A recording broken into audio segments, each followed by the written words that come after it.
first day at Greenwood Academy in Birmingham. I'm from the Transformation Trust, and we've been working very closely with Nationwide to set up a programme called Rock Club, which is all about bringing maths to life by putting the Year 7s in the position of being a gig promoter. So throughout the whole school day, they're looking at real life challenges of putting on a large scale event using the Year 7 curriculum. And the very best of them today will be getting to meet some of the artists at a huge pop concert in Wembley Arena on the 9th of July later this year.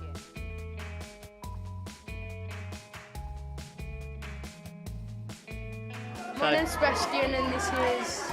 And I am a Paulie, and today was the funniest maths lesson I ever done.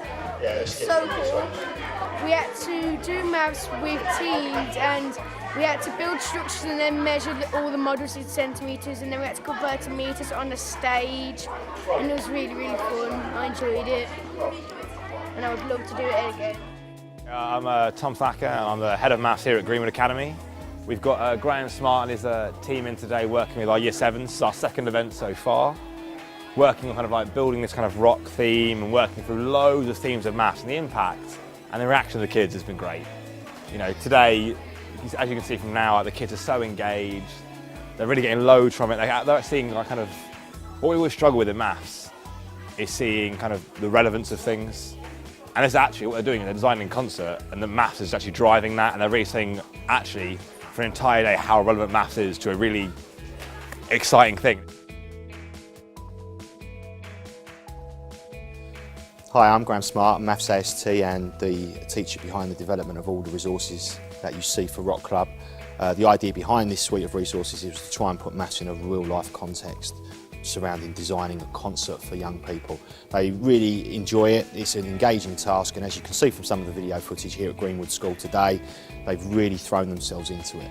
So the first two lessons is about the talent. So what the pupils need to do is they need to identify what type of act they would have performing in their concert. So to do that, they've got to do some surveys, some questionnaires, and they've actually got to then turn those answers into some actual data that they can analyse. We then expect them to visualise that data in the form of a bar chart or pie chart or any other form of diagram, depending on their level of ability. So in the next two lessons, pupils actually need to use the data from the first two lessons to decide on their running order. And what I mean by running order is they decide which acts play at which time in their concert. So would they put their most popular act on first? Would they put their most popular act on last?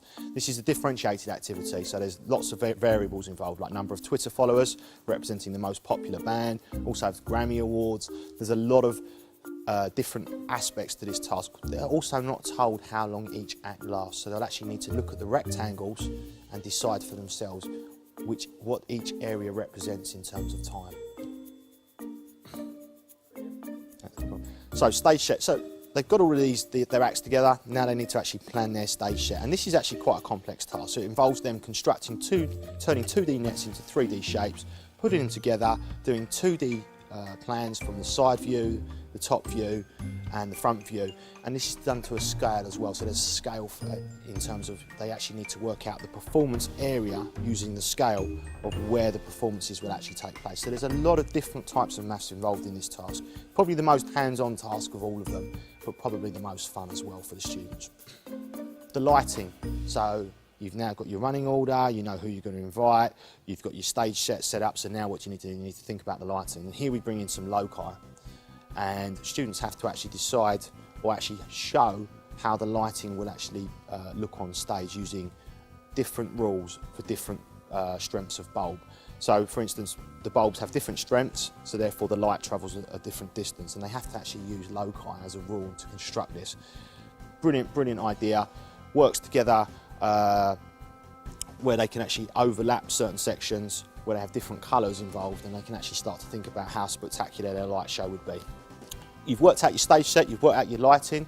Now what are you going to do with the people when they're at your concert? You've got to give them food and drink, so you need to work out how many drinks, how many food items you're going to need. In order to do that, you need to use all of the information available to work out how many food points you're going to have open at your arena. There's a lot of maths involved. They have to work out the profit, they have to work out how many people are actually going to be employed to do this. There is a lot of maths involved in this, but it's more of a functional based problem, this lesson 9 and 10. Lesson 11 and lesson 12 is all about the profit and loss. Okay, so you've delivered everything, It's all gone well, now it's time to count the cash.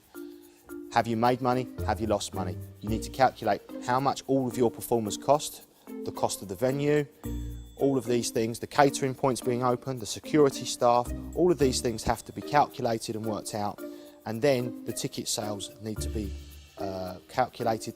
The difference between the two is obviously the profit or loss.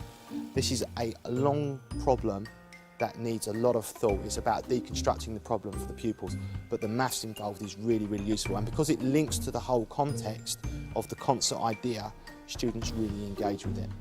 So we're really pleased with how today has gone. The energy levels have remained high throughout the whole day, and the students have remained engaged and really positive.